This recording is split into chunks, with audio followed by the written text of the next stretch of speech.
Assalamualaikum warahmatullahi wabarakatuh. Selamat pagi pemirsa. Apa kabar Reza? Alhamdulillah baik. Teh Haya gimana kabarnya? Aduh, alhamdulillah. Kok teh sih kenapa? Mirip siapa kamu? Desi Ratnasari ya? Mirip Teh Desi. Sehat terus ya Haya ya? Alhamdulillah sehat Mas Farel. Ini kalau kita lihat kan memang kondisi cuaca tidak menentu ya begitu ya di beberapa wilayah di Indonesia termasuk banjir yang terjadi di wilayah Sumatera begitu ya, termasuk juga ini kebakaran yang terjadi di beberapa daerah di Indonesia Ada ya. juga? Ada juga, ini salah satunya adalah di Grogol pemirsa. Ini ada kebakaran yang melanda 2 rumah di kawasan Petamburan, Grogol, Jakarta Barat yang diduga akibat korsleting listrik. 1 orang meninggal dunia dan 3 lainnya terluka. Jadi harus menjadi kewaspadaan untuk kita semua ya pemirsa. Karena kalau kita lihat bagaimana kemudian kobaran api yang ada di lokasi ini bahkan membakar pemukiman warga di Jalan Empang Bahagia di Jelambar, Grogol, Petamburan. Total pemirsa ada 17 unit mobil pemadam kebakaran Jakarta Barat. 85 personil pun diterjunkan ke lokasi. Korban luka bakar dan meninggal dunia terjebak di lantai 2.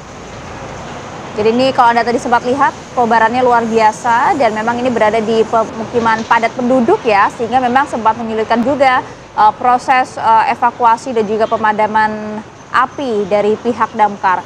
Korban langsung dibawa ke Rumah Sakit Sumber Waras Jakarta Barat dan Rumah Sakit Polri Jakarta Timur.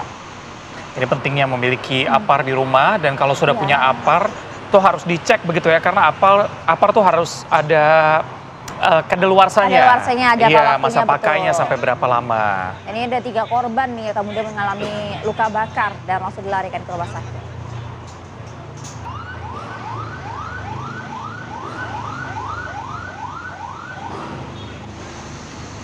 Ya, sementara itu ada 2 gudang pabrik kacang di Pati, Jawa Tengah yang juga terbakar pemirsa. Jadi petugas ini didatangkan dari PMI, BPBD, Polresta Pati, serta sejumlah perusahaan yang ada di Pati dan Kudus. Bangunan yang membakar ada 2 gudang produk pemasaran yang dipenuhi oleh material yang mudah terbakar seperti plastik dan kertas. Pemadaman terkendala dengan bangunan yang tertutup dan bertingkat 3. Proses pendinginan masih berlangsung, tidak ada korban jiwa dan karyawan, alhamdulillah semuanya berhasil dievakuasi. Ya, meskipun kalau dilihat ya ini kan kobaran apinya cukup besar, bahkan juga cukup membara begitu ya, tapi 20 unit damkar yang hadir berusaha cukup keras untuk bisa memadamkan api. Ya, dari Pati Jawa Tengah kita bergeser sedikit lah ya ke wilayah Pekalongan nih Reza ya. Ya, ini ada penangkapan bandar narkoba di wilayah Pekalongan, Jawa Tengah yang diwarnai oleh perlawanan, di mana ini pelaku ternyata sempat menembak petugas kepolisian dengan menggunakan senjata airsoft gun.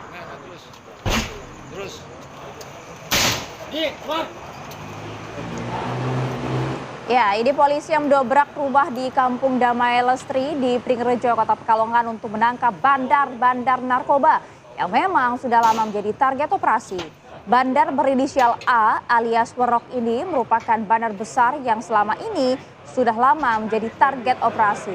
Petugas juga kemudian melumpuhkan pelaku, di mana dari tangan pelaku polisi menyita airsoft gun dan beberapa senjata tajam.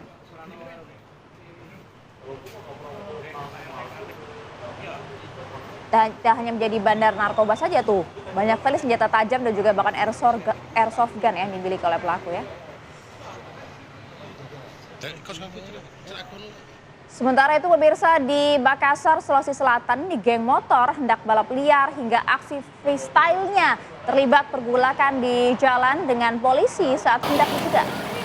Ini jangan sampai dicontoh ya untuk seluruh usia. Biasanya pelajar-pelajar nih yang suka melakukan aksi freestyle, balap liar begitu ya. Karena akan ditindak oleh pihak kepolisian ya. Jadi para kawanan ini ditangkap di Makassar oleh Polrestabes Makassar. 2 sepeda motor beserta dengan jokinya juga diamankan di sana.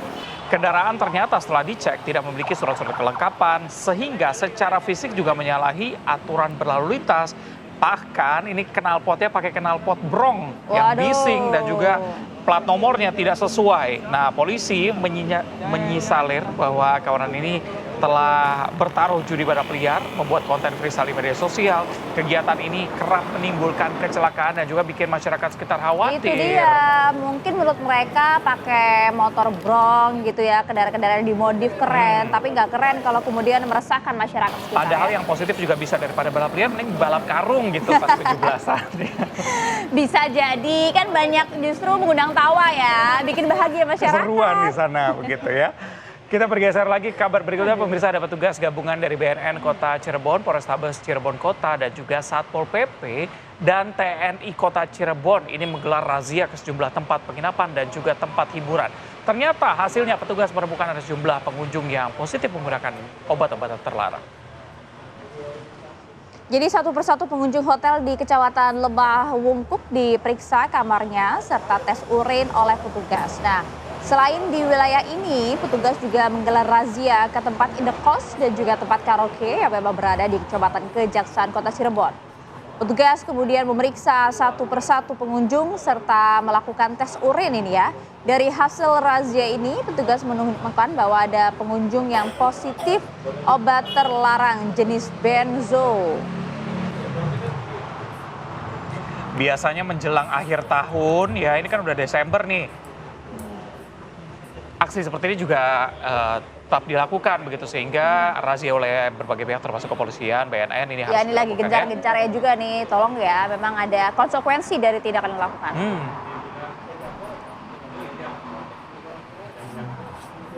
Masih dari sekitar Jawa Barat, pemirsa, ini dua sungai di wilayah Sumedang, Jawa Barat meluap akibat tidak dapat menampung lagi debit air karena hujan deras yang mengguyur sejak Minggu sore kemarin.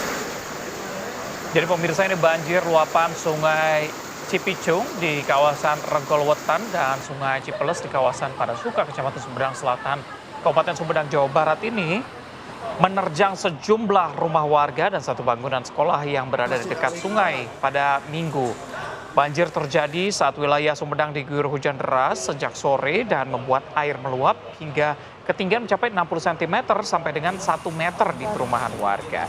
Ada bangunan SD yang terendam banjir, 6 ruang kelas, perpustakaan, sejumlah alat elektronik dan juga dokumen-dokumen sekolah ini turut terendam.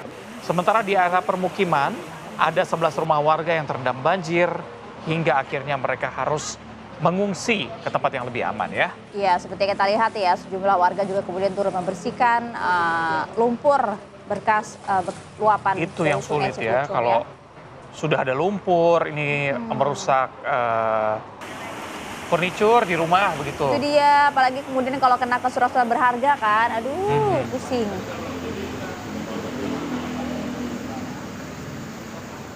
Pemirsa, pasca banjir yang melanda kota Medan, warga ini mulai kesulitan untuk mendapatkan bahan bakar minyak ataupun BBM. Jadi kondisi ini membuat sejumlah SPBU diserbu oleh warga, bahkan antriannya mengular sampai dengan ratusan meter ke belakang. Aduh nih, panjang banget ya.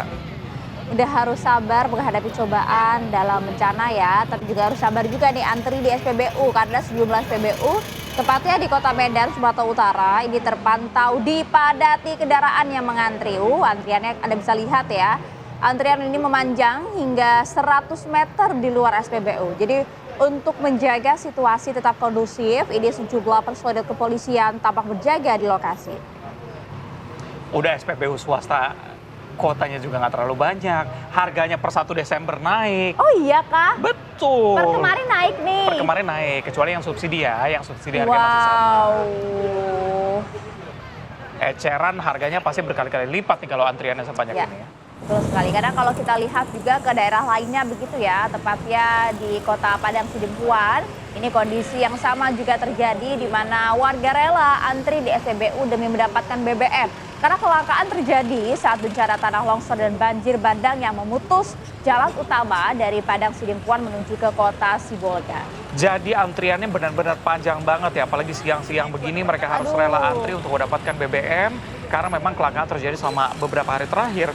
Pasokan BBM yang berasal dari Sibolga ini terputus karena memang 2 jembatan di desa ini sempat terputus sehingga distribusi BBM tidak bisa lancar ke sana ya. Warga pun bahkan ada yang sampai menginap di SPBU untuk mendapatkan BBM. Iya. Wow, karena memang antrian itu luar biasa. Mungkin di satu kota hanya ada beberapa SPBU saja yang mungkin mendapatkan BBM ya. Betul, Karena kan sisa memang jumlahnya terbatas. pasokan mungkin ini. Ya, pasokannya kan juga terbatas gitu. Tapi tidak hanya di dua wilayah ini, kalau kita lihat di wilayah Sumatera, karena memang banyak sekali jalur-jalur antar kota, kabupaten yang terputus, tentu kan dampaknya juga meluas nih ya. Seperti misalnya di Binjai, Sumatera Utara kan. Nah, jadi di Binjai ini ada di SPBU Tanah Tinggi Jalan Soekarno-Hatta, antriannya juga cukup panjang di sana, Anda bisa lihat nih pemirsa.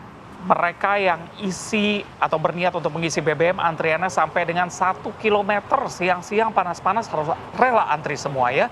Bahkan kalau tadi sampai menginap, ini nggak sampai menginap tapi nunggunya harus berjam-jam di sana. Antriannya saking panjangnya, ada pihak kepolisian untuk menjaga antrian karena kalau lagi panas-panas ngantrinya panjang, kadang emosi mudah tersulut begitu. Betul. Jadi warga sana juga berharap nih bahwa BBM bisa segera teratasi kelangkaannya yang berimbas pada harga kebutuhan pokok jadinya juga naik. Pasti, Transportasi tapi ya butuh jadi juga naik juga.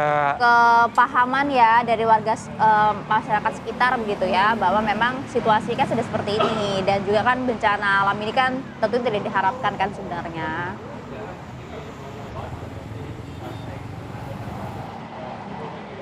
Oke. Ya, kita ke kabar berikutnya ya. Ini gagal menyalip, pemirsa, ada seorang gadis muda di Kabupaten Banyumas, Jawa Tengah yang naas sekali tewas terlindas truk gandeng ya. Jadi kalau kita lihat ini gambar evakuasinya pemirsa, ini polisi dibantu warga mengevakuasi korban dengan kantong jenazah, di mana korban Wisesa Febriana, usianya 18 tahun, pemirsa, warga desa Lumbir, Banyumas, mengendarai motor dengan plat merah. Di jembatan Notok Pati Raja, ini korban hendak menyalip truk sebenarnya, namun gagal hingga akhirnya stang motor korban ini terserempet kendaraan truk dan korban harus terjatuh ke jalan. Truk terus melaju dengan kencangnya meninggalkan korban yang tewas tergeletak. Jadi polisi Patik Raja masih terus menyelidiki kasus laka lantas ini dengan mencari identitas dari sang sopir karena pada saat kemudian kejadian sopir ini langsung melenggang saja melarikan diri. Lagi kalau sudah menjadi perhatian publik dan menyita perhatian polisi juga, tentunya harapannya sih sang sopir truk juga diminta keterangan ya, apakah ini termasuk juga laka lantas atas kesengajaan atau tidak. Sementara itu kalau di Jawa Barat nih pemirsa, tepatnya di Cilangkap di Tapos Depok, ini kecelakaan juga sempat terjadi akibat menghindari kecelakaan. Kemudian adanya mobil di depannya yang rem mendadak, semua mobil kemudian justru hilang kendali dan terjebur ke kali depan perumahan Gria Telaga Permai. Nah, ini proses evakuasi mobilnya juga banyak Sulit nih, tantangan betul. sehingga berlangsung cukup lama di sana. Petugas juga harus bekerja hati-hati karena posisi mobil berada di dasar aliran sungai yang cukup dalam. Tuh sampai nyemplung begitu ya. Jadi insiden ini menyebabkan kemacetan cukup panjang dari dua arah, baik dari arah Jakarta menuju Bogor maupun dari arah sebaliknya. Ini kondisi pengemudinya bagaimana ya? Semoga sih sudah bisa melarikan diri terlebih dahulu ya dari dalam kondisi mobil yang tercebur ke sungai. Iya, keselamatan dari pengemudi juga harus jadi prioritas utama.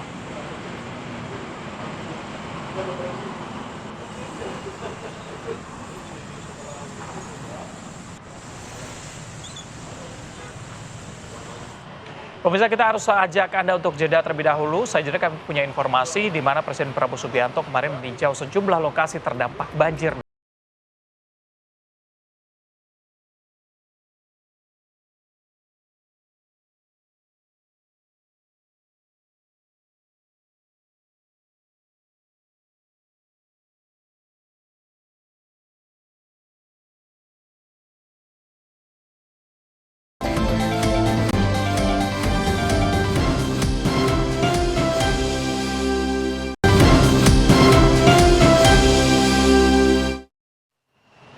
Ya pemirsa, ada kembali di Apa Kabar Indonesia Pagi. Pemirsa, kemarin Presiden Prabowo Subianto meninjau langsung sejumlah lokasi terdampak banjir dan longsor di wilayah Provinsi Aceh, Sumatera Utara, dan Sumatera Barat.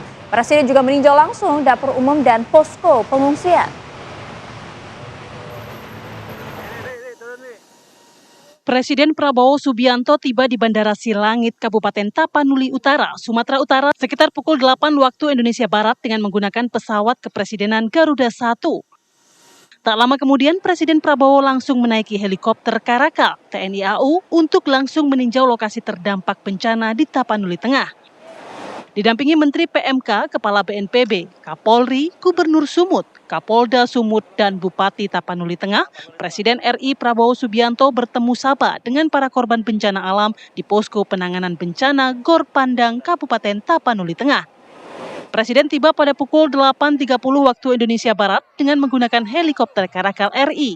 Kedatangannya disambut antusias oleh sejumlah warga Tapeng yang menjadi korban bencana alam. Setelah dari Tapanuli Tengah, Presiden Prabowo Subianto meninjau langsung jembatan Pantai Dona di kawasan Pantai Dona, Semadang, Aceh Tenggara, Aceh. Jembatan tersebut putus di bagian tengah jembatan akibat banjir bandang. Jembatan Pantai Dona diketahui menjadi akses penting yang menghubungkan 3 kecamatan, yaitu Lawe Alas, Tanoh Alas, dan Babul Rahma. Dalam kunjungan Presiden Prabowo ini turut mendampingi sejumlah Menteri Kabinet Merah Putih. Setelah meninjau lokasi jembatan Pantai Dona, Presiden Prabowo Subianto menuju desa Bambel Baru untuk meninjau posko pengungsian warga. Presiden Prabowo melihat langsung kondisi para pengungsi di desa Bambel, Aceh Tenggara, Aceh. Presiden ingin memastikan kebutuhan warga terdampak banjir dapat terpenuhi. Setelah dari Aceh, Presiden Prabowo Subianto tiba di Sumatera Barat. Di Sumbar, Prabowo mengunjungi salah satu posko pengungsian di Padang Pariaman, Sumatera Barat. Presiden disambut para korban bencana banjir yang tertahan di posko pengungsian. Tim TV One mengabarkan.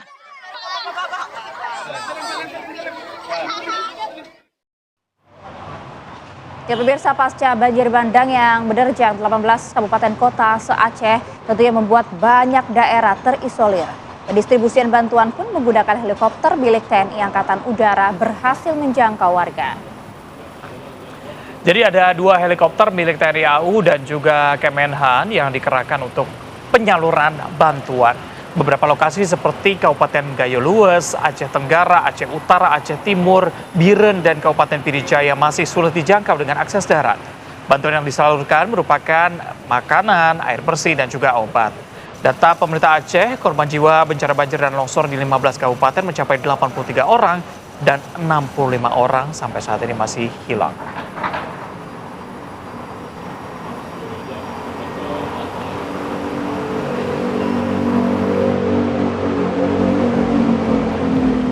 Sementara itu, tim kepolisian menyalurkan bantuan dengan menggunakan helikopter untuk mempercepat distribusi bantuan. Selain mengirimkan 8 perangkat Starlink ke wilayah terdampak untuk melayani kebutuhan komunikasi warga. Ya, Polri melaksanakan distribusi bantuan logistik melalui metode airdrop ya, menggunakan helikopter, di mana bantuan dijatuhkan di 3 lokasi yang masih terisolasi, yaitu Desa Pagaran Lambung di Tapanuli Utara, kemudian Desa Naga Timbul, dan Desa Nauli di Tapanuli Tengah. Upaya ini merupakan kelanjutan dari operasi besar pendorongan bantuan logistik oleh Mabes Polri. Sementara itu tentunya selain bantuan makanan, Polri juga melalui Divisi Teknologi Informasi dan Komunikasi dengan mengirimkan total 8 perangkat Starlink ke wilayah terdampak. 2 unit berada di wilayah Aceh dan 4 unit di Sumatera Utara serta 2 unit di Sumatera Barat.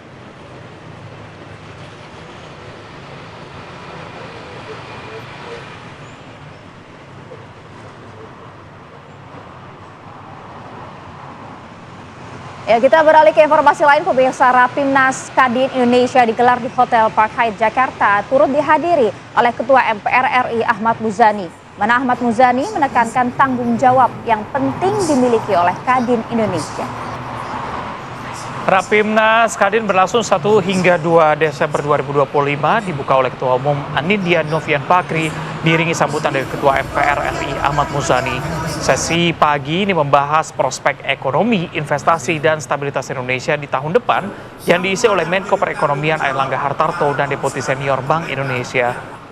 Salah satu pembahasan dalam Rapimnas kali ini adalah peran serta Kadin yang berfokus pada peningkatan lapangan kerja di tanah air. Selain itu, menyikapi bencana yang terjadi di Sumatera, Ketua Umum Kadin Indonesia Nindya Novian Bakri menyatakan Kadin Indonesia akan turun langsung ke lokasi bencana untuk memberikan bantuan usai menggelar Rapimnas di Jakarta.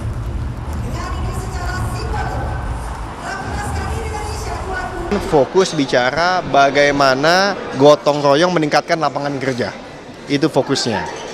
Bukan saja meningkatkan pertumbuhan ekonomi, tapi meningkatkan lapangan kerja. Nah, karena dengan seperti itu bisa meningkatkan kesejahteraan masyarakat dan juga satu lagi meningkatkan kemandirian Indonesia sebagai bangsa. Bahwa Kadin sangat prihatin, kita dari kemarin sudah melakukan penggalangan dana. Hari ini akan penggalangan dana, insya Allah sehabis Rapimnas ini kita akan turun ke lapangan, baik di Sumut, Sumbar maupun Aceh. Dan yang menarik adalah satu, teman-teman dari Kadin Aceh, Sumatera Utara, Sumatera Barat ada di sini, menyampaikan tadi malam apa yang dibutuhkan benar-benar. Tentu dana dibutuhkan, tapi juga kita kenapa duduk dengan pemerintah pengen tahu mana yang kita bisa berperan. Karena ini saya rasa bukan jangka pendek, jangka panjang. Karena hubungannya dengan kerusakan infrastruktur dan juga rantai pasok. Baik bahan bakar maupun juga makanan. Di tengah-tengah persaingan yang semakin ketat, di tengah-tengah ketidakpastian ekonomi nasional dan global, maka problem Kadin satu, problem pengusaha satu, apa? Pragmatisme. Pragmatisme itulah yang kadang-kadang pengusaha tidak sabaran. Pragmatisme itulah yang kadang-kadang pengusaha pengen cepat mendapatkan hasil. Pragmatisme itulah yang kadang-kadang pengusaha dikritik suka melampaui aturan main. Pragmatisme itulah yang kadang-kadang pengusaha suka dikritik merusak lingkungan. Pragmatisme itulah yang kadang-kadang bikin kita semua tidak sabar dengan lihat kawan-kawan yang tiba-tiba kaya tanpa berusaha. Inilah yang harus dilakukan oleh Kadin, bagaimana menyabarkan diri bahwa berusaha menjadi kaya harus melalui sebuah cara proses yang Diduga lupa mematikan genset saat mati lampu ketika dilanda banjir, warga menemukan ada satu keluarga yang tewas diduga karena keracunan hirup asap genset. Informasi selengkapnya kami hadirkan usai jeda, tetap bersama kami.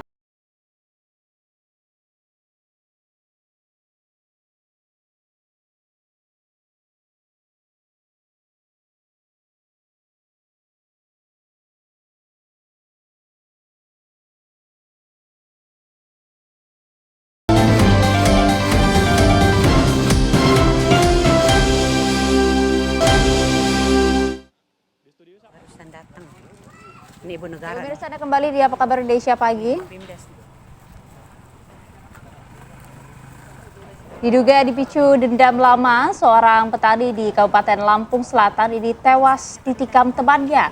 Pelaku tidak terima bahwa korban masih menjalin asmara dengan mantan istrinya sejak setahun sebelum perceraian. Jadi korban ini tewas ditikam oleh Henry Sopian, warga Kabupaten Lampung Selatan. Kronologinya, ini pelaku turun dari sepeda motor dan memanggil korban. Setelah terjadi dorong-dorongan, pelaku mengeluarkan pisau dan langsung menikam korban. Usai kejadian, pelaku langsung menyerahkan diri ke polisi. Pelaku mengaku sakit hati dan dendam karena dituding telah merusak rumah tangganya.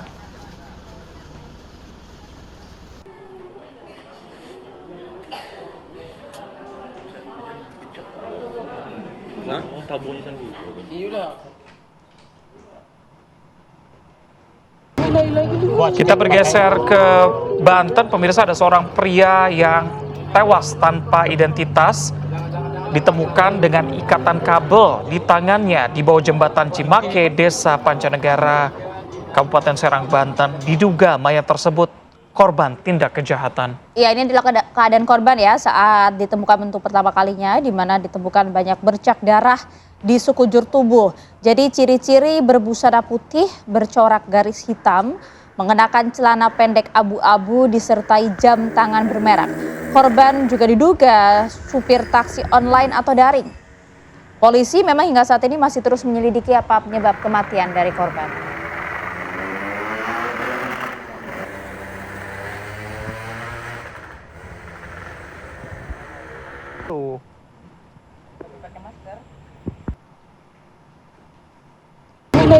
Ya, tapi yang kemudian juga menyita perhatian publik ya dan juga ramai diperbincangkan adalah berita yang satu ini. Jadi diduga lupa mematikan genset saat mati lampu, pemirsa, satu keluarga tewas diduga keracunan untuk menghirup asap genset.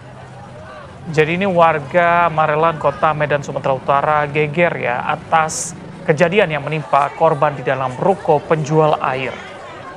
Korban ada 3 orang dan kondisinya ternyata mulai membusuk. Suami, istri, dan juga anak ditemukan di dalam kamar. Warga awalnya mencium aroma tidak sedap, warga pun langsung menobrak pintu ruko. Diduga korban sudah tewas selama 2 hari akibat menghirup gas beracun dari genset saat mati lampu. Polisi membawa ketiga jasad ke Rumah Sakit Bayangkara Medan untuk proses autopsi.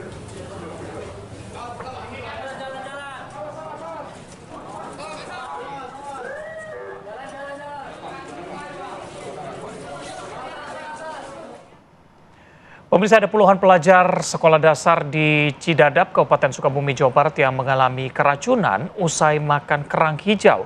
Jadi para pelajar ini mengalami pusing dan juga muntah. Jadi total ya ada 25 pelajar yang memang bersekolah di SD Negeri 2 Cidadap di Kabupaten Sukabumi yang terpaksa dilarikan ke puskesmas usai memakan kerang hijau. Jadi para pelajar kelas 4 ini ya rata-rata seperti yang tadi Reza sampaikan mengalami mual, bahkan muntah hingga pusing. Dari total 25 orang yang sudah pulang, sebanyak 4 orang sisanya saat ini dirawat di puskesmas karena mengalami gejala yang sangat parah. Jadi guru sekolah tersebut mengatakan bahwa jika keracunan ini bermula usai pengibaran bendera, para pelajar diperbolehkan untuk jajan karena lapar dan haus. Namun para guru menduga bahwa para pelajar keracunan usai membeli kerang hijau karena hanya tukang kerang hijau saja yang kemudian pada saat itu berada di sekolah tersebut. Sementara itu pihak puskesmas sudah mengambil sampel kerang tersebut untuk diuji di laboratorium.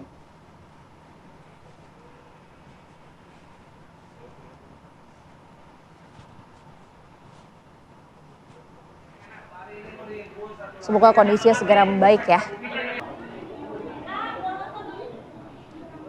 Ya, dan juga yang kami harapkan kondisinya segera membaik adalah bagaimana kemudian bencana alam yang terjadi di wilayah Sumatera di mana proses evakuasi korban meninggal dunia di Tapanuli Tengah oleh tim SAR gabungan berjalan lambat dan penuh tantangan karena tebalnya material lumpur di lokasi menjadi tantangan. Jadi pemirsa, Kabupaten Tapanuli Tengah, Sumatera Utara ini menjadi salah satu daerah yang terparah ya dalam banjir bandang dan juga tanah longsor.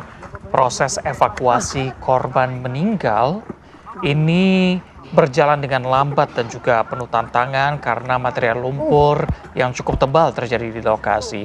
Tim SAR gabungan berjibaku mengevakuasi korban banjir bandang. Kondisi lumpur yang sangat tebal menghambat pergerakan dan juga memperlambat proses evakuasi. Pada hari ke-7 kemarin, ini 73% wilayah Kabupaten Tapanuli Tengah, Sumatera Utara ternyata porak-poranda. Sejumlah korban jiwa masih dinyatakan hilang. Itu lumpurnya bahkan mencapai dada orang dewasa loh. Ya, Ketebalannya luar lebih dari biasa. 1 meter. Iya, 1,5 meter kali ya. Wow. Ini juga kabarnya kan modifikasi cuaca dilakukan di sana untuk mempercepat proses evakuasi dan juga tidak memperparah bencana yang terjadi. Iya, ini kan di Tapanuli Tengah ya kondisinya seperti ini. Tapi yang juga informasi yang mengalami kondisi lebih parah kan berada di Tapanuli Selatan nih. Iya. Kita coba cek kondisinya pagi hari ini seperti apa. Sudah ada rekan kami Nofri Afandi di sana. Nofri, pagi hari ini seperti apa kondisi di sana dan juga proses evakuasi apakah berjalan dengan lancar? Ya Reza, Maria dan pemirsa, ini merupakan hari ke-8 pasca bencana banjir bandang dan longsor yang melanda sejumlah wilayah di Provinsi Sumatera Utara, khususnya di tempat saya mengabarkan saat ini di Tapanuli Selatan. Saat ini petugas SAR gabungan sudah mengerahkan seluruh kekuatan untuk berada di titik-titik terisolir dan terparah begitu untuk melakukan evakuasi terhadap warga, kemudian mencari korban hilang dan korban meninggal dunia, dan kemudian juga melakukan pembersihan akses yang tertutup material longsor maupun banjir bandang berupa lumpur tebal dan juga gelondongan batang kayu. Dan saat ini kami mendapatkan data terbaru bahwa sudah ada penambahan jumlah korban meninggal dunia yang cukup signifikan, di mana di Tapanuli Selatan data per kemarin sore ini sudah ditemukan meninggal dunia sebanyak 79 orang, dengan ada 38 orang dinyatakan hilang. Jumlah pengungsi juga ini cukup banyak, ada sebanyak 5.366 jiwa. Di Tapanuli Selatan sendiri, khususnya di Kecamatan Batang Toru yang merupakan kecamatan yang terdampak cukup parah, ada 3 desa yang terdampak paling parah, yaitu Aik Ngadol, Huta Godang, dan Desa Garoga. Ini di mana di Desa Garoga sendiri hampir 100% rumah warga ini hancur, tersapu material banjir bandang seperti lumpur dan juga gelondongan kayu yang cukup banyak. Di mana di sini ada 6 posko yang disediakan gitu untuk para korban, dan 2 posko utama ini yang merupakan posko besar yang didirikan oleh perusahaan swasta maupun dari TNI. Di posko Batu Ula, pemirsa, ini ada sebanyak 750 pengungsi dan merupakan sebagian besar dari mereka tidak menginap di sana, menginap di rumah-rumah keluarga mereka dan kembali ke posko pengungsian untuk mencari logistik seperti ataupun meminta makanan ataupun minuman. Sementara di posko yang berada di Kecamatan Batang Toru, ini ada sebanyak 200 pengungsi dan sama, mereka juga kembali ke posko ketika membutuhkan logistik makanan ataupun minuman. Dan juga ada tersedia posko-posko lainnya di beberapa titik, dan saat ini sudah banyak juga dihuni oleh para korban, baik itu dari wilayah tetangga seperti Kabupaten Tapanuli Tengah yang merupakan juga wilayah yang sempat terisolir dikarenakan akses masuk ke Tapanuli Selatan dari Tapanuli Tengah sempat terputus, dan saat ini juga masih terputus, hanya tersambung dengan tumpukan batang pohon untuk menyeberang bagi warga dengan melintasi air deras yang disambung dengan batang pohon tersebut. Dan saat ini pemirsa, proses trauma healing juga diberikan kepada para pengungsi, khususnya anak-anak yang saat ini sudah diliburkan pasca bencana banjir ini mulai 28 November hingga waktu yang belum ditentukan. Mereka pun sangat ceria terlihat ketika ada para pegiat sosial maupun dari tim-tim lainnya yang datang untuk memberikan hiburan kepada mereka dengan bermain bersama. Sehingga ini diharapkan dapat memberikan proses ataupun memberikan trauma healing kepada para anak-anak yang tentunya cukup terkejut begitu dengan kehilangan rumah mereka dan datang ke lokasi banjir bandang melihat tidak ada lagi sisa-sisa puing-puing rumah mereka yang tertutup dengan saat ini dengan gelondongan batang kayu. Dan saat ini juga pemirsa, kami ingin mengabarkan jumlah data korban di wilayah tetangga seperti kota Sibolga. Saat ini di Sibolga sendiri sudah ada 47 orang ditemukan meninggal dunia dengan jumlah korban hilang ini 12 orang, dan pengungsi ada sebanyak 17.824 jiwa. Sementara untuk di Kabupaten Tapanuli Utara ini sudah 30 orang ditemukan meninggal dunia dengan jumlah korban hilang mencapai 18 orang dan total pengungsi sebanyak 3.600 jiwa. Dan untuk di Kabupaten Tapanuli Tengah, pemirsa, sudah 86 orang meninggal dunia dan sebanyak 104 orang hilang, dan pengungsi ada sebanyak 8.444 jiwa. Ini merupakan kabupaten yang kemarin didatangi oleh Presiden Prabowo, di mana ia menyatakan bahwa akan memberikan ataupun mempercepat proses perbaikan akses jalan untuk mempermudah bantuan yang datang, kemudian meminta agar bantuan seperti kelangkaan BBM serta perbaikan jaringan listrik dan sinyal komunikasi untuk dipercepat, karena ini merupakan hal-hal yang cukup penting dan berdampak sangat besar bagi warga maupun tim di lapangan agar proses pemulihan pasca bencana banjir bandang dan longsor yang terjadi di Sumatera Utara ini dapat berjalan dengan lancar dan cepat serta tepat sasaran. Mungkin sementara itu, Maria Segaf dan Reza, saya kembalikan ke studio. Baik, Nofri, terima kasih atas laporannya. Anda kami harapkan juga tetap jaga kesehatan dan juga selalu berhati-hati di sana ya. Ya oke pemirsa, kami jeda dulu pemirsa, karena usai jeda kami ajak Anda untuk mengulas bagaimanakah kemarin kita sudah sempat lihat Presiden Prabowo Subianto yang sudah mengunjungi sejumlah lokasi terdampak banjir, bahkan juga kemudian dapur umum dan juga pengungsian. Lantas bagaimana kemudian implementasi dan juga proses pemulihan pasca bencana sesuai dengan instruksi Presiden?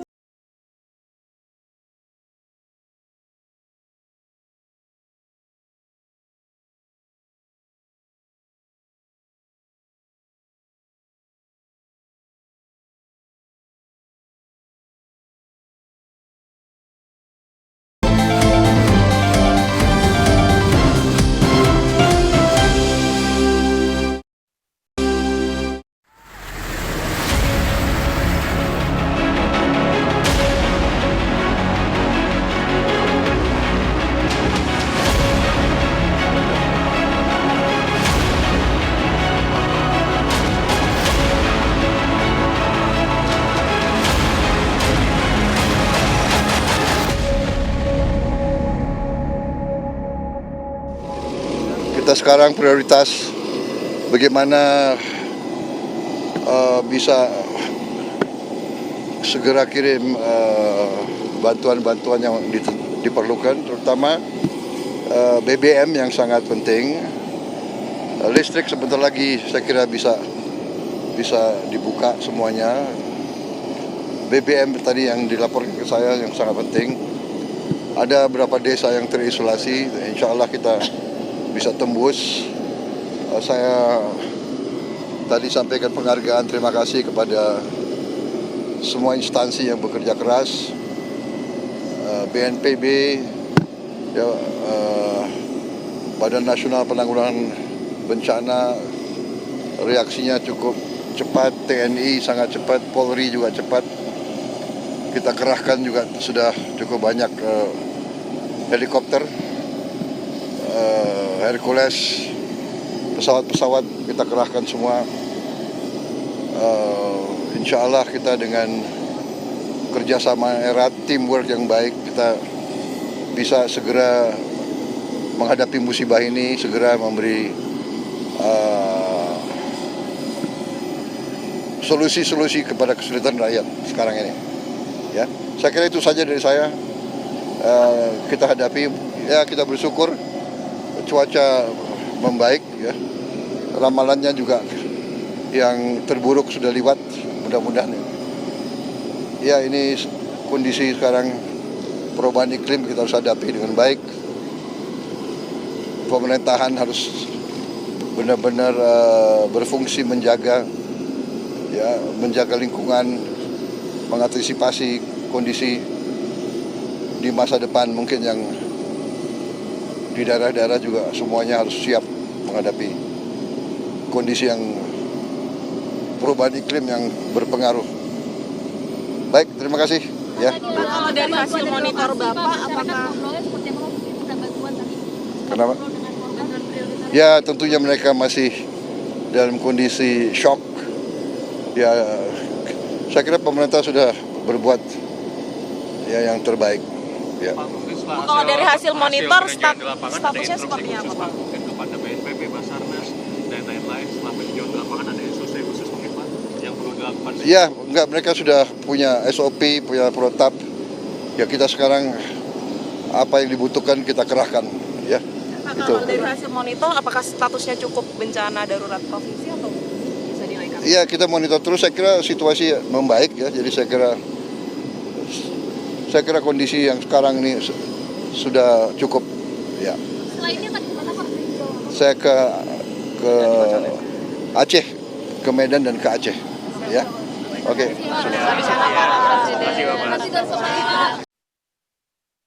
Sedang percaya kita semua satu keluarga besar, kita tidak akan membiarkan saudara sendiri memikul beban hidup. Dan yang penting saya harus mengolah di pusat supaya kekayaan negara benar-benar untuk rakyat. Supaya tidak ada kebocoran, tidak ada maling-maling yang mencuri uang rakyat.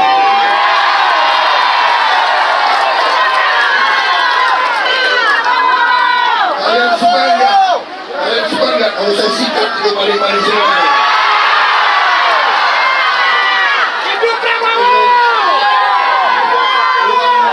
Uang yang mereka curi nanti kita alirkan semua ke rakyat. Ya.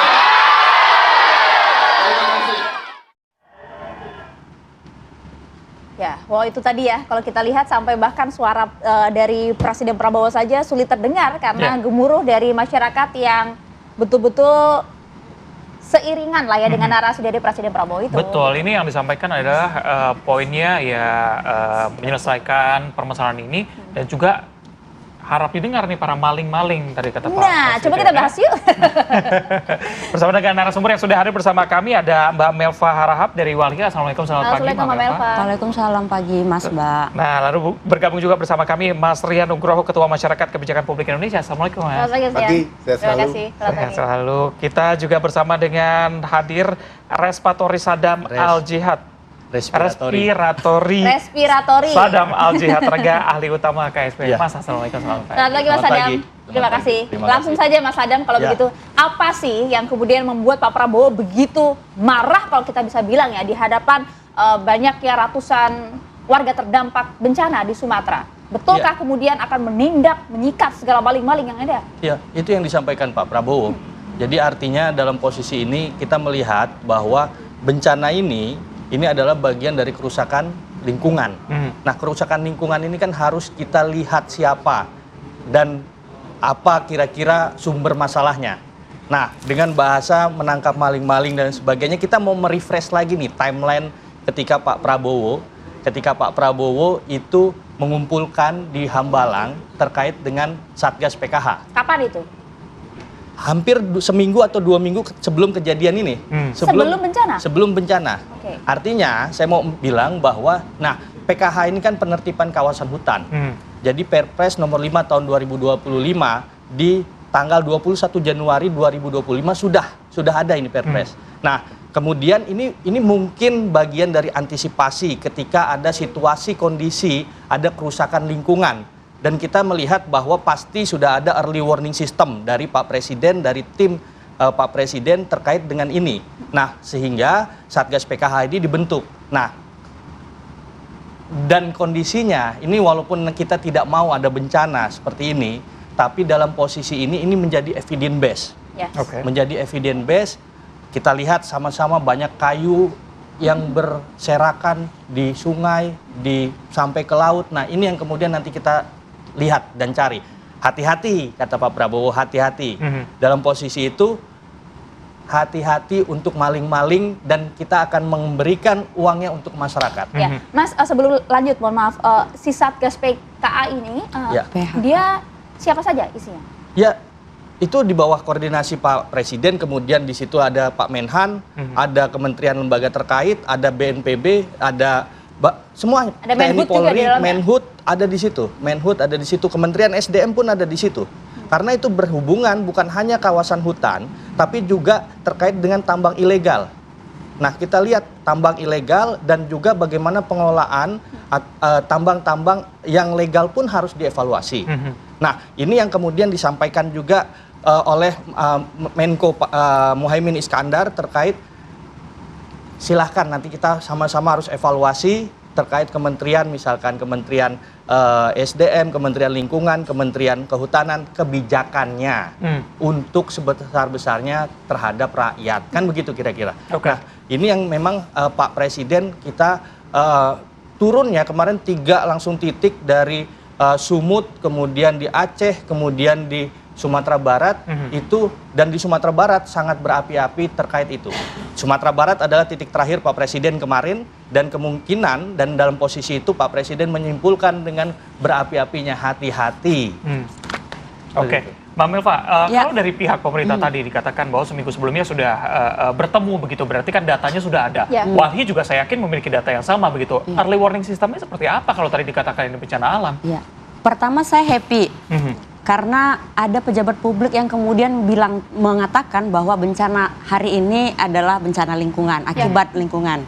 Makasih Bang Sadam gitu ya. Karena banyak belakangan kan kita bilang bahwa kita dengar gitu ya kalau ini adalah bencana alam gitu ya.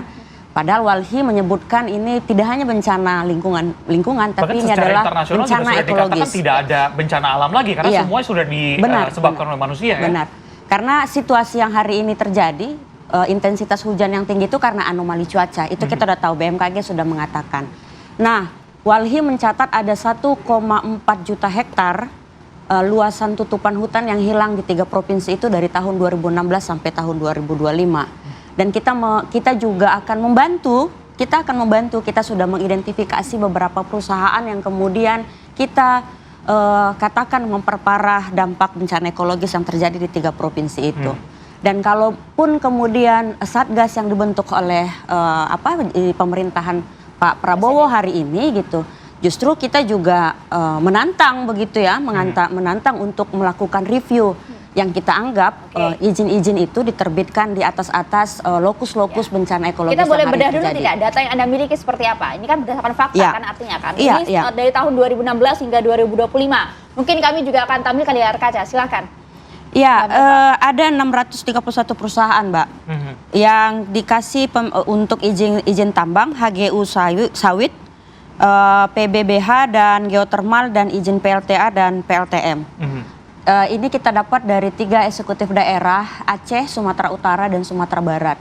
Nanti bisa saya kasihkan data-data itu, termasuk Sumatera Utara misalnya sudah menyebutkan ada 7 perusahaan yang berkontribusi terhadap dampaknya, meluasnya dampak bencana ekologis yang ada di Sumatera Utara. Dalam 10 tahun terakhir masifnya di tahun keberapa? Masifnya memang tahun ini. Sumatera Barat cuma yang berulang bencananya, Bang. Banjir dan longsornya, banjir ya. Tapi dampaknya justru hari ini semakin meluas. Pemberian izin juga lebih banyak di tahun ini? Lebih banyak juga di tahun ini gitu. Biasanya kalau dari catatan kita, adanya izin-izin itu muncul ketika menjelang masa-masa pemilu. Gitu. Dan itu kita catat di catatan tahu kita atau tinjauan lingkungan hidup kita. Nanti teman-teman bisa cek juga di situ bahwa perizinan-perizinan meningkat pada saat-saat itu. Ini mungkin akan berpotensi dengan kontestasi politik. Bencana ekologis yang terjadi ini juga karena politik dan ekonomi. Perizinan tadi biasanya diberikan oleh pusat atau daerah, Mbak? Itu ada yang pusat, ada yang daerah. Ada yang pusat, ada yang daerah. Tapi kan undang-undang omnibus yang sekarang ini justru menarik kembali ke pusat, begitu. Tapi makanya perlu direview, Bang. Walhi meminta untuk semua perizinan itu dilakukan review untuk bisa direview perizinannya. Kalau memang kemudian bisa dicabut, kita cabut karena itu yang memperparah bencana ekologis yang terjadi hari ini. Tinggal dilihat kan gitu. Ini dikeluarkan tahun berapa gitu ya. Lalu siapa yang mengeluarkan? Apakah kemudian sudah sesuai dengan prosedurnya gitu. Karena misalnya untuk melakukan eksploitasi atau usaha-usaha di atas tanah itu kan ada misalnya AMDAL yang harus dikaji, ada KLHS-nya yang harus dikaji, melihat nggak peta rawan bencananya di situ begitu. Itu udah dilakukan nggak dari awal? Kan itu yang perlu kita lihat hari ini. Gitu. Tapi kan saat ini kita juga tahu betul ya Mas Adam ya bahwa Menteri LH kan sudah memanggil tuh informasi ada beberapa perusahaan. Betul demikian? Iya, betul.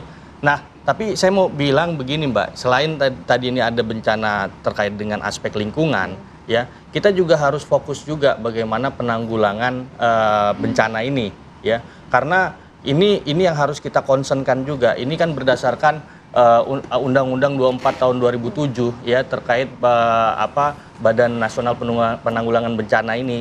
Ada pedoman BNPB juga 2016, ada PP 21 tahun 2008. Nah, sekarang memang posisinya, sebelum ke sana, sekarang posisinya adalah evakuasi dan distribusi logistik dan sebagainya. Itu, ya. Setelah dari situ, ini ada rekonstruksi. Nah, nanti saya kira di hampir 6 hari ke depan, itu akan ada pengumuman dari Pak Presiden. Saya kira ya, ini akan ada gambaran pengumuman bahwa akan ada rekonstruksi nasional. Rekonstruksi dalam konteks? Dalam konteks tadi yang terdampak daripada banjir. Ini kan sudah diinventarisasi. Persoalan tadi ada jembatan yang putus, kemudian dari aliran sungai dan sebagainya. Nah, tapi apakah ini nggak bisa berjalan seiringan, Mas? Begitu rekonstruksi berjalan juga, tapi penindakan hukum juga harus dong. Beriringan. Artinya ketika Satgas PKH ini berjalan, ya kan? Dan ini ada operasi tanggap darurat nasional berjalan, apakah ini tidak beriringan? Pasti semuanya tupoksi didisposisikan untuk kemudian melihat, memastikan persoalan-persoalan ini beriringan. Tadi yang saya sampaikan, ketika ada dari masyarakat Riau kemarin komunikasi dengan KSP juga, ini beriringan, walaupun masih ada bencana sekarang ini. Begitu. Artinya maksud saya di sini, dalam program-program prioritas Pak Presiden, apalagi terkait dengan lingkungan, ini tetap dikawal. Makanya ada penertiban kawasan hutan dan tambang-tambang ilegal. Nah, begitu juga terkait dengan tambang ilegal misalkan. Yang ilegal-ilegal ini kan bukan hanya, ada juga tambang-tambang emas ilegal dan sebagainya misalkan ya. Nah, itu kemudian dikoperasikan, kan ada judulnya begitu, dilegalkan dan sebagainya. Tapi kan kita lihat juga standarisasi dan sebagainya. Makanya ada WPR, kemudian dijadikan IPR, itu tidak begitu tidak begitu mudah. Ada standarisasinya. Nah, dalam posisi wilayah pertambangan rakyat kemudian jadi izin pertambangan rakyat ini kan di NTB misalkan dari 16 WPR kemudian cuma 1 izin IPR. Baik. Berarti salah satu yang menjadi highlight di sini adalah masalah perizinan, begitu ya. Mungkin Mas Rian nanti bisa menjawab bagaimana dampaknya ketika perizinan dengan mudahnya juga diberikan yang berdampak cukup parah terhadap saudara-saudara kita di Sumatera. Kami hadirkan usai jeda, tetap bersama kami.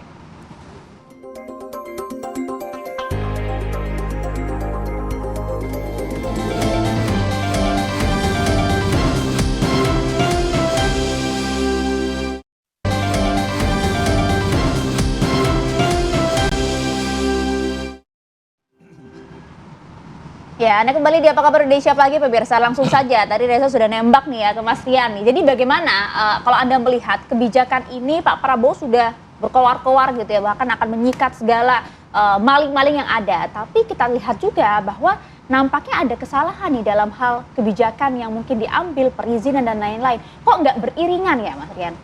Jadi begini, pertama masalah Pak Prabowo turun ke lapangan ya. Ini secara teori disebut sebagai hands on leader, pemimpin yang turun langsung. Nah ini terjadi karena sistem gak jalan. Nah dengan demikian beliau masuk dan memberikan arah kemana perginya. Dengan demikian setelah ini sistem harus jalan, diperbaiki lagi. Nah saya berikan masukan bagaimana cara menyelesaikan masalah tadi ya. Jadi kalau beliau belajar masalah corporate social responsibility, ini adalah kasus corporate ethical responsibility.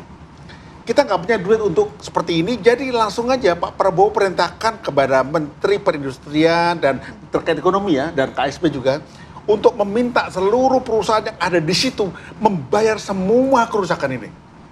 Diawasi sama Walhi. Kenapa? Itu corporate ethical responsibility. Ingat loh, perusahaan itu kalau mau baik dia etis, dia profesional. Ketiga, setelah ini harus betul-betul menjadi agenda dari kabinet ini. Karena dengan hormat ini ya, kejadian ini menampar muka kita di dunia. Habis kita. Loh kita mau jadi besar, ditempelengin, gak bisa lagi. Yang nomor satu. Gak bisa ngelak juga, kayu-kayu itu jadi buktinya kan? Ya, nomor satu adalah yang saya pernah rekomendasikan, Undang-Undang Cipta Kerja yang mensentralisasi semuanya, itu diperbaiki lagi. Tadi sampaikan juga beliau bahwa AMDAL hilang begitu loh. Kok bisa-bisanya? Percepatan investasi tidak berarti kemudian semuanya digugurkan. Tidak. Ada faktor-faktor yang nggak boleh digugurkan. Kalau cuma bikin toko kelontong boleh, tapi yang lain nggak bisa. Nah, dengan demikian kebijakan harus tata lagi. Saya sepakat dengan tadi Mas sampaikan tadi masalah perizinan yang Mas sampaikan tadi. Dan tapi yang nggak kalah penting adalah suka nggak suka, maka perlu reorganisasi kabinet. Terpaksa beberapa menteri ditata lagi. Kenapa? Ya ini terbukti membuat presiden dipermalukan. Karena kehadiran presiden kemarin di depan hadapan ratusan warga di pengungsian itu menampar juga kan beberapa menteri yang dimaksud, begitu? Bukan. Kejadian ini membuat Indonesia dan presiden itu dipermalukan dunia. Contoh ya, Bapak sudah mengatakan bahwa aman-aman saja, berarti laporan aman-aman saja kan? Tapi kan seperti ini kan jadi oke, kita ada fenomena anomali cuaca. Tetapi kalau kita ready sejak awal, tahu bahwa itu nggak boleh, ya dikerjakan. Nah ini yang menjadi agenda Presiden, tiga hal tadi ya, bahwa teruslah melakukan namanya hands-on leadership. Pemimpin yang itu tidak hands-off, nggak lepas tangan. Kedua, selalu gunakan kebijakan yang itu sifatnya inovatif. Misalnya kalau tadi, kita tahu duit kita udah habis nih, udah bencana nggak ada. Ini buatlah sebuah branding atau sebuah kebijakan namanya Indonesia menengahkan namanya kebijakan namanya corporate ethical responsibility. Tanggung jawab, bayar dulu. Jadi paralel seperti ini. Yang ketiga adalah persiapkan penataan kebijakan. Ada perbaikan di Undang-Undang Cipta Kerja. Kemudian yang keempat adalah penataan organisasi dan struktur yang bekerja agar yang terjadi terbentuk sistem. Bukan sinten. Kalau sinten itu Pak Prabowo jelas sendirian, Bapak kecapean nanti. Itu dia maksud kami kan. Padahal kan juga Pak Prabowo kan juga punya para pembantunya, para menteri-menteri ini loh, gitu kan. Yang ditata itu maksudnya menteri apa maksud Anda Pak Rian? Menteri yang terkait dengan hal itu. Apa itu? Jadi nggak semuanya itu diganti ya. Tapi mungkin ada diberikan perintah baru. Ada yang diganti mungkin. Perintah baru ada misalnya gini, oke, misalnya contohnya adalah Menteri Kehutanan. Maka dia berikan perintah baru bahwa Anda harus, tadi dibilangkan evaluasi, tapi nggak cukup evaluasi. Evaluasinya melibatkan teman-teman yang itu independen. Pak Alhilah atau siapa, pakar gitu. Karena kalau nggak independen nanti lapornya formal lagi. Oke. Yang kedua adalah misalnya menteri yang berhubungan dengan investasi. Bagaimana investasi perbaiki lagi dengan cara ini nggak sekedar duit masuk, tapi secara long term aman. Itu minimal 2, yang lain-lain ikut nanti. Seperti teman-teman di KSP, nanti teman-teman akan belajar, bukan belajar lagi, memang memperkuat komunikasi dengan publik. Dan gue teman-teman di PCO ya, akan juga berkomunikasi dengan, jangan malu dan jangan takut komunikasi dengan masyarakat. Kalau kritik itu harusnya cinta kok. Sudahlah, biarkan saja. Ini mereka punya KTP merah putih, jadi kalau kritik jangan dimarahi gitu loh. Oke, Mas Adam gimana? Tadi Mas Rian juga sempat mengatakan bahwa ini kita dilihat secara internasional begitu ya. 3 pekan lalu kita lihat COP23 di Brazil, gimana kita menampilkan bahwa ya kita sudah menjalankan investasi dengan baik, tetap menjaga kehutanan kita dan segala macam. Faktanya seperti ini. Iya, tapi saya mau bilang begini dulu Mbak, Mas, terkait tadi memang benar ada hands-on leader dalam posisi itu. Tapi kita juga nggak bisa menafikan bagaimana kerja-kerja dari pusat dan daerah terus mengalir di titik-titik terdampak bencana ini nggak bisa dinafikan juga. Ada keputusan gubernur, 3 gubernur dalam 14 hari kerja itu melakukan giat-giat untuk penanggulangan bencana dan sebagainya. Kita fokus ke bukan bencananya Mas ya? Ya, penyebabnya. Tapi dan setelah itu, nah ini kita melihat tadi ya penyebabnya seperti apa. Nah ini memang butuh kita adanya evaluasi ya. Saya sepakat bagaimana tadi itu yang harus disampaikan, bukan soal diganti, tapi ini adalah evaluasi tadi yang saya sampaikan dan itu soal prerogatif Pak Presiden tentunya, ya. Dan dalam posisi itu ya KSP dalam posisi ini adalah merangkum data-data, ya, data-data validitas dan sebagainya terkait kondisi lapangan. Artinya tadi bagaimana pengelolaan isu ini bersama-sama dengan stakeholder terkait, walhi misalkan, ataupun dari masyarakat dan lain sebagainya untuk mendengar kira-kira masukannya seperti apa, bagaimana responnya dan sebagainya. Nah, kemudian ini akan digodok menjadi satu data yang konkret untuk kemudian keputusan itu tetap ada di Pak Presiden. Sampai di sana dulu mungkin Mas Adam. Mbak Melva, Walhi pernah diajak nggak berbincang, diskusi soal ini? Sama siapa dulu ini? Sama pemerintah? Belum. Nah, kebetulan kan ini masuk nih, ini ketemu, ini baru ini. Dan dalam posisi ini kan kami mengajak Walhi untuk respon bencana ini ya. Berarti selama ini belum ada kan Mas? Berarti nunggu ada bencana dulu, bukan begitu ya? Nunggu dalam kondisi bencana Mas. Dalam posisi ini ya, dalam posisi ini adalah ini PKH, Satgas PKH ini saya kira sudah banyak komunikasi ya. Tapi kan kalau untuk KSP-nya, ya untuk KSP-nya ini kami mengajak, ini kan KSP kan, ya ini mengajak untuk terkait dengan info-info dan sebagainya. Ini kan kondisi yang extraordinary. Maksud kami begini Mas, kalau kemudian sudah Pak Prabowo sadar betul bahwa kondisi yang ada, fakta real di lapangan seperti apa, bahkan kita seminggu sebelumnya sudah dikumpulkan sejumlah orang, bahkan dibentuk ada Satgas PKH di sana. Artinya Pak Prabowo betul-betul paham ada masalah di sini, ada laporan yang tak sesuai yang diberikan kepada Presiden dan juga di lapangan. Artinya apa kinerja dari Satgas PKH ini selama ini kalau kemudian Walhi saja tidak pernah diajak berbincang? Satgas PKH baru kemarin ya, dari 2 minggu yang lalu ya, ketika sebelum bencana. Ini kan tadi yang saya sampaikan ya. Peraturannya dari 21 Januari 2025 dalam posisi ini ya. Nah artinya ini kerja-kerja ini terus berjalan dan tadi saya sampaikan kok dilalanya kita sebenarnya tidak menginginkan bencana ini. Tapi ternyata ada evidence base di situ. Tadi yang disampaikan bahwa kayu dan sebagainya. Nah ini yang kemudian menjadi evidence base untuk kita mengajak stakeholder masyarakat terkait untuk kita berkomunikasi kira-kira ini solusinya bagaimana, kan begitu. Jadi kalau dalam 2 minggu kemudian ini ada kejadian ini, bukannya ini kok belum diajak dan sebagainya, misalkan seperti itu. Oke, kita minta respon Mbak Melva. Silakan. Jadi aku mikirnya begini Bang, ini mohon maaf ini, kemudian jadi berpikir Satgas PKH ini untuk apa? Apakah benar bekerja untuk mereview ataupun mencari fakta di lapangan terkait perusahaan yang bekerja di atas hutan atau di atas hutan kita gitu. Karena kemudian kalau itu berjalan, harusnya ketika organisasi masyarakat sipil menyampaikan fakta itu direspon baik juga harusnya dengan Satgas ini kalau dia sudah bekerja. Tapi kan kemudian kita bertanya, kita berbaik sangka ini sudah bekerja apa belum? Atau ini hanya baru sekedar ada satu surat yang mengatakan bahwa ada Satgas itu. Itu satu, Bang.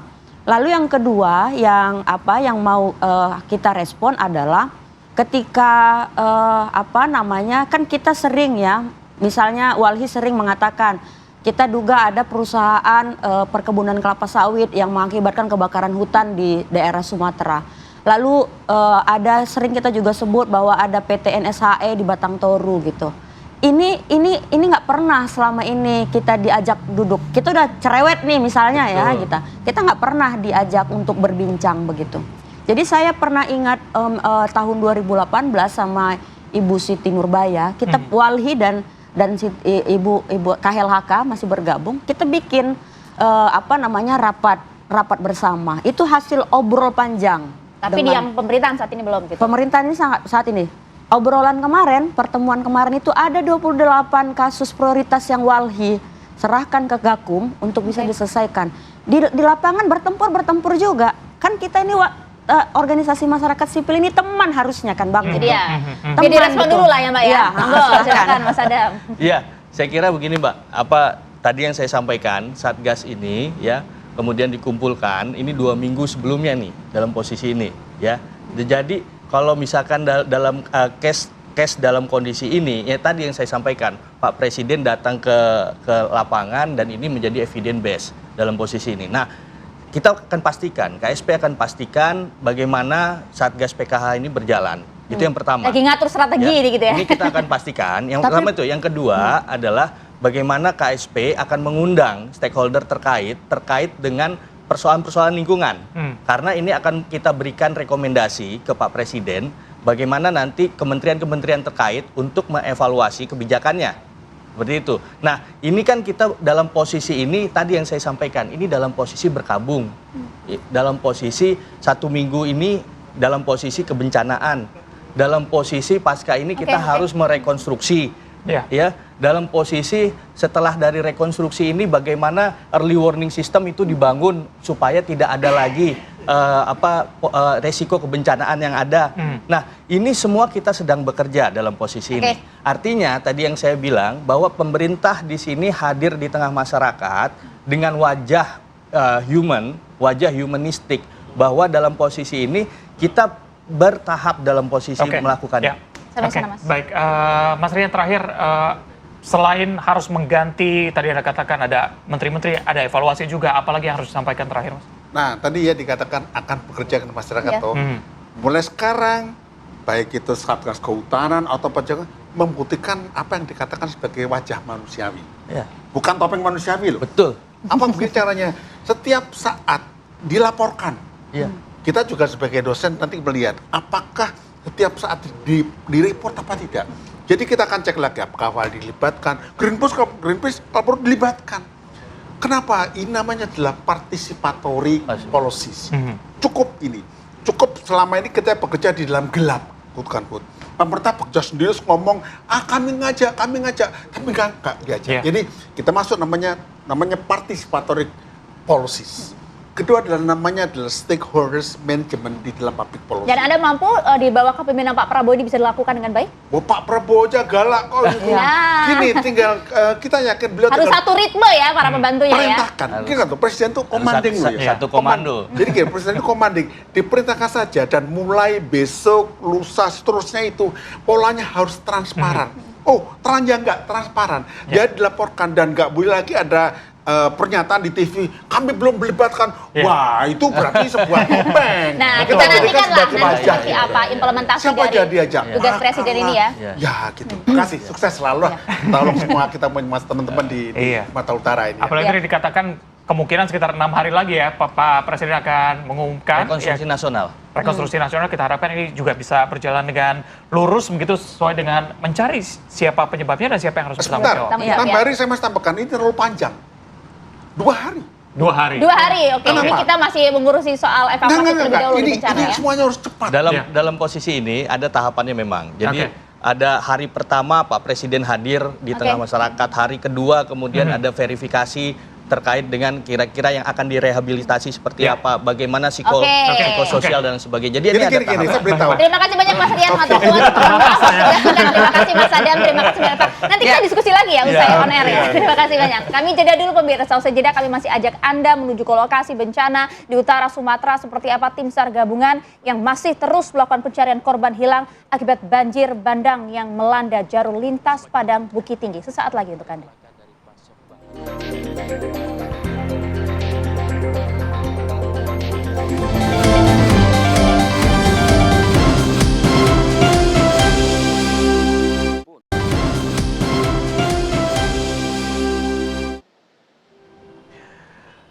Pemirsa, terima kasih Anda masih bersama kami di Apa Kabar Indonesia Pagi. Kami memiliki informasi untuk Anda berupa visual udara sebelum dan juga setelah terjadinya bencana alam di salah satu daerah, ini tepatnya di Kecamatan Tuka.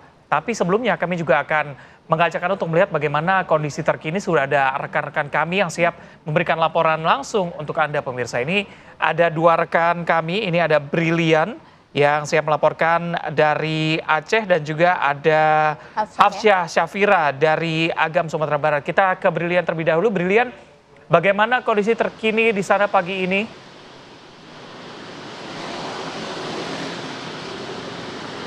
Baik Reza, Maria dan juga pemirsa, betul sekali memasuki hari ke-7 pasca bencana hidrometeorologi yang mengguncang sejumlah titik yang ada di Pulau Sumatera dan terutama di Pulau Aceh ini juga masih ada beberapa daerah yang nampaknya ini masih terisolir dan sampai dengan saat ini selama beberapa hari ke belakang kurang lebih 3 hingga 4 hari berturut-turut ini cuaca yang ada di sejumlah kabupaten yang ada di Provinsi Aceh ini nampaknya sudah mulai baik, mulai cerah sehingga mempermudah proses evakuasi, proses pembersihan bagi desa-desa maupun titik-titik yang masih memerlukan proses pembersihan. Dan sampai dengan saat ini BPBD mencatat sebanyak 197 jembatan ini dilaporkan rusak yang membuat akses penyaluran bantuan melalui darat ini masih sulit untuk dilakukan. Dan ini jembatan antar desa, antar kecamatan, kabupaten, antar kota hingga antar provinsi seperti di Banda Aceh menuju ke Lok Sumawe, kemudian Aceh Timur, Aceh Utara, Langsa, hingga Aceh Tambiang menuju ke batas Sumatera Utara. Adapun juga untuk akses Biren Aceh ini sudah dapat diakses melalui jalur Trigading Pidijaya sama Langga yang sampai Biren. Adapun untuk kawasan Gayo Luas sampai saat ini belum dapat diakses melalui jalur darat karena harus ruas jalan Gayo Luas ke Aceh Tenggara ini putus total di 4 titik. Adapun juga untuk Aceh Tengah sampai saat ini masih belum dapat diakses juga melalui jalur darat dan begitu pula di Bener Meriah menjadikan 2 daerah ini beberapa daerah yang masih terisolir. Adapun juga memang semakin hari fenomena kelangkaan bahan makanan, pasokan BBM, kemudian juga air minum hingga air bersih ini menjadi sebuah fenomena di sini. Dan meskipun bantuan ini sudah datang begitu baik dari pemerintah daerah maupun pemerintah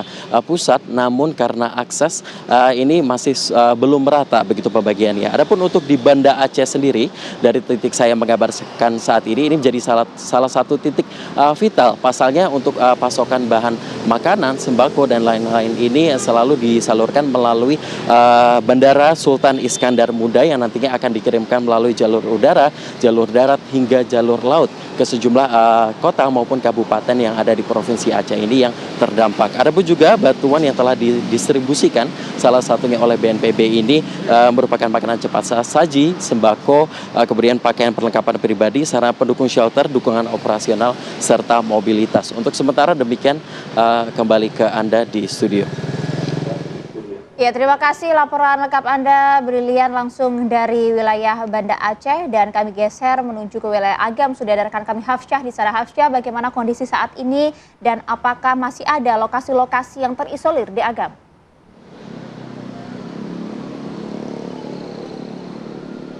Ya, selamat pagi Maria, Reza dan juga pemirsa. Untuk situasi 5 hari pasca terjadinya banjir bandang di wilayah Sumatera Barat, ini sejumlah titik sudah berangsur membaik. Salah satunya mungkin bisa kami gambarkan untuk di wilayah Kota Padang, itu aktivitas itu sudah kembali normal Dan salah satu akses yang sempat terputus sebelumnya yakni Jalan Muhammad Hatta yang mana menyambungkan dari tengah kota menuju Kecamatan Pau juga sudah dapat dilintasi oleh kendaraan baik roda 2 maupun roda 4. Walaupun memang masyarakat masih terus beradaptasi terkait beberapa lumpur yang juga masih menumpuk di sebagian ruas jalan sehingga memang perlu berhati-hati untuk melintasi jalan utama tersebut. Dan selain daripada itu juga beberapa titik yang masih terisolir, ini salah satunya di wilayah Kayu Pasa, Kabupaten Agam, kemudian juga ada di wilayah Kecamatan Malalak Timur. Ini merupakan merupakan titik yang mana akses jalan ini masih sangat terputus begitu sehingga memang bantuan dikerahkan tidak menggunakan jalur darat melainkan jalur udara. Dan terkait bagaimana situasinya itu lumpur juga masih tinggi berada di tengah-tengah pemukiman sehingga memang untuk penggunaan akses setidaknya para korban masih digunakan dengan alat-alat yang manual. Selain daripada itu terkait posko pengungsian, kalau bisa kami gambarkan di wilayah Sumatera Barat ini juga sudah didirikan posko pengungsian di berbagai titik khususnya di 16 kabupaten kota yang mana memang terdampak dari pasca banjir bandang yang terjadi. Dan terkait pemenuhan kebutuhan begitu, kalau kami memantau langsung kebutuhan dari warga terdampak sudah terpenuhi seperti makanan, minuman, kemudian juga alat-alat sholat, alat ibadah, serta obat-obatan ini sudah terpenuhi secara maksimal. Kalau bisa kami informasikan, Maria Reza dan juga pemirsa, bahwa kemarin sekitar pukul 15.00 waktu Indonesia Barat, Presiden Prabowo Subianto juga meninjau langsung salah satu posko yang berada di Kabupaten Padang Pariaman, yang mana memang hal tersebut merupakan agenda beliau untuk meninjau langsung 3 titik banjir bandang di wilayah Sumatera, yakni di Sumatera Utara, Aceh, dan juga di wilayah Sumatera Barat. Kemarin Presiden Prabowo Subianto meninjau langsung dapur umum yang berada di posko Bumi Kasai Permai, di mana ia juga berpesan bahwa kebermanfaatan posko ini harus dapat dirasakan secara maksimal bagi warga terdampak Kabupaten Padang Permai. Dan juga Presiden Prabowo Subianto ini menyampaikan bela sungkawa terdalam kepada para korban yang mana masih belum menemukan sebagian dari keluarganya begitu. Juga ia menyampaikan bahwa permasalahan ini akan dihadapi bersama-sama. Dirinya tidak akan membiarkan warga terdampak merasakan permasalahan ini secara sendirian. Dan juga diinformasikan bahwa sebagian yang mana jika ada warga terdampak yang rumahnya terseret begitu, yang rumahnya hancur, ini juga nantinya akan dibantu oleh pemerintah pusat. Selain daripada itu juga dapat kami informasikan, Maria Reza dan juga pemirsa, bahwa memang aktivitas sekolah belajar mengajar ini di sejumlah titik wilayah Sumatera Barat sudah kembali normal, namun memang terkendala para warga terdampak ini tidak punya seragam maupun buku pelajaran begitu, sehingga aktivitas sekolah ini dilakukan secara dinamis melihat situasi yang terjadi. Demikian Maria Reza dan juga pemirsa. Ya, terima kasih laporan lengkap Anda, Hafsah Syafira langsung dari Padang, Sumatera Barat. Dan tadi sebelumnya ada rekan kami, ada Brilian Caheran langsung dari Banda Aceh. Terima kasih rekan-rekan, jaga kesehatan Anda di sana. Baik pemirsa, kita akan jeda terlebih dahulu. Usai jeda kami punya informasi mengenai ada seorang pemotor yang mengalami luka pada bagian leher usai terkena kabel yang berjuntai di kawasan Pondok Labu, Cilandak, Jakarta Selatan. Ini harus hati-hati ya kita di jalan.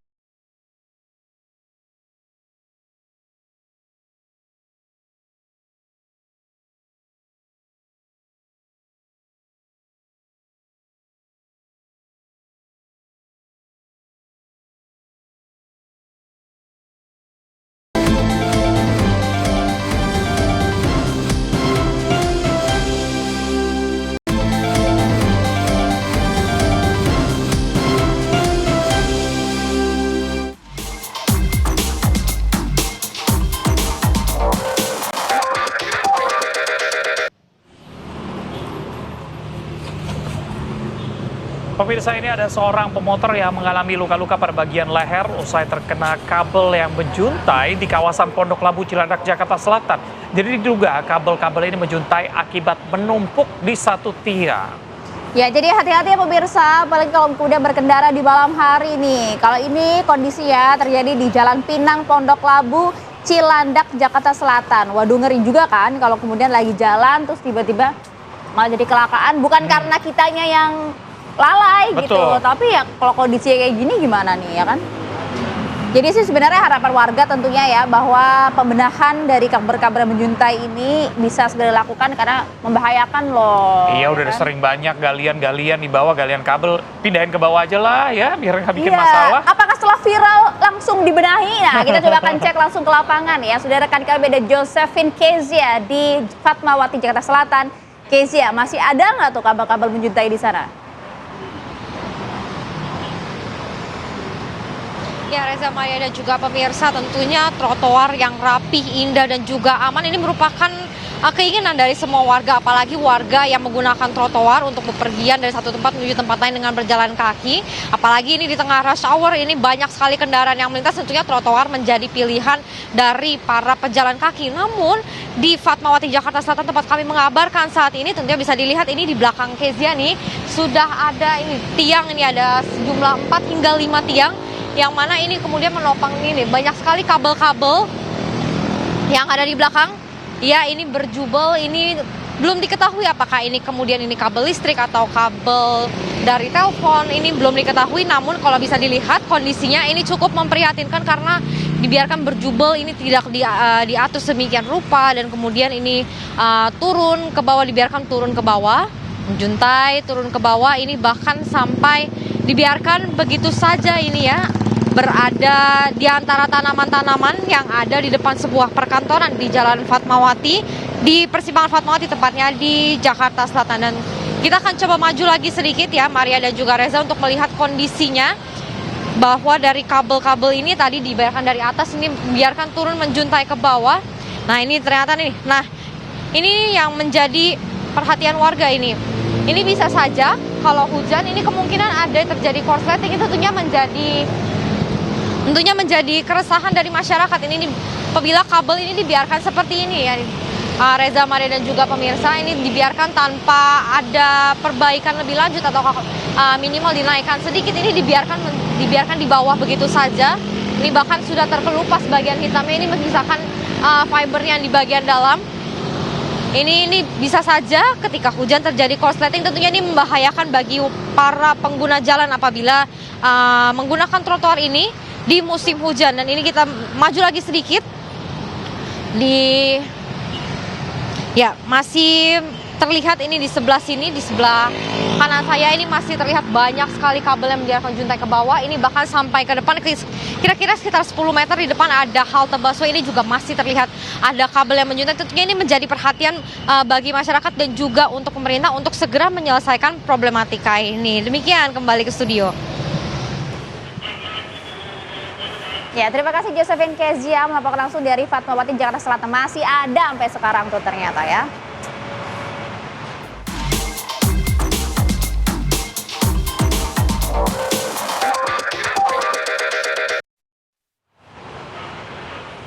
Yang berikutnya ini viral di media sosial, pemirsa. Ada warga Sibolga, Sumatera Utara yang menyampaikan permohonan maafnya setelah mengakui telah menjarah 3 bungkus mie instan dari minimarket untuk bertahan hidup bersama dengan keluarganya. Kami hadirkan usai jeda.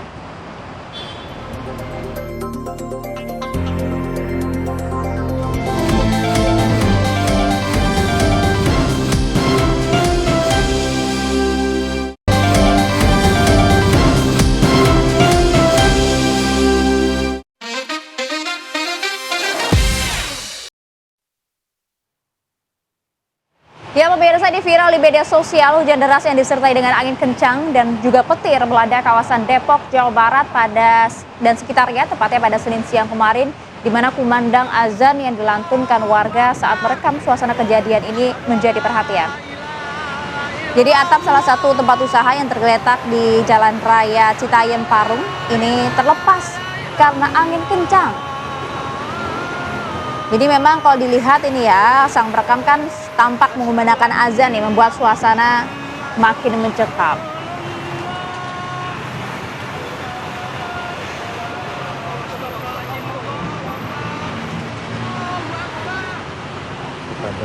Yang berikutnya juga viral di media sosial, pemirsa. Ini ada warga Sibolga yang menyampaikan permintaan maafnya setelah mengaku menjarah 3 bungkus mie instan dari minimarket.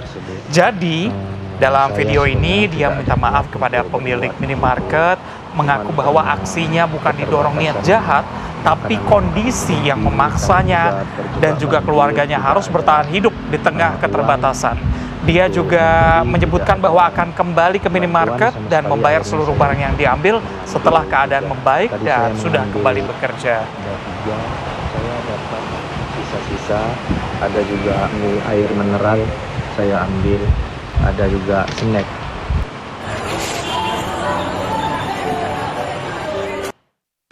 Kepada pemilik sebelumnya saya minta maaf karena saya juga salah satu yang menjarah toko tersebut.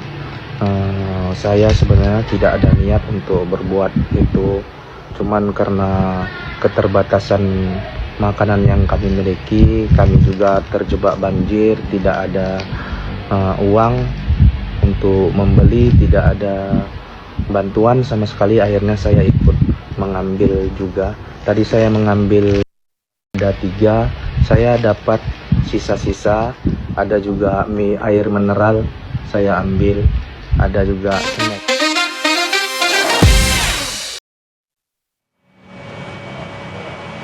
Ya pemirsa, informasi viral tadi seperti biasa ya menutup perjumpaan kita di Apa Kabar Indonesia pagi hari ini. Terima kasih sudah bersama kami selama 2 jam penuh. Saya Maria Segaf. Saya Reza Balwel, terima kasih dan sampai jumpa.